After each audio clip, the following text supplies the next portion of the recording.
आज बनवली मी साबुदाण्याची अशा कलरची खिचडी. ती कशी बनवली ती शेवटपर्यंत व्हिडिओ नक्की बघा. तुम्ही पण करून बघा आणि कमेंटमध्ये नक्की सांगा कशी बनली ते. तर त्यासाठी कढईमध्ये तेल 2-3 चमचे गरम करायला ठेवलं. इथं मी 2 वाट्यात साबुदाणा रात्रभर भिजत ठेवला होता.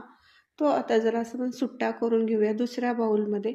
त्याच्यामध्ये 1 चमचा मिरची पावडर घातली, पाव चमचा जिऱ्याची पूड घातली, 1 चमचाभर साखर घातली, चवीनुसार मीठ आणि बऱ्यापैकी शेंगदाण्याचं कूट घालून हे सर्व व्यवस्थित मिक्स करून ठेवून द्यायचं.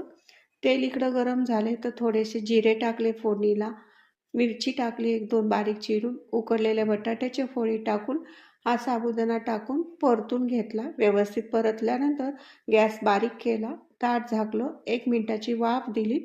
चला इथं खिचडी तयार झाली. मसाला चालत असेल कोथिंबीर तर नक्की घालून खाऊन बघा.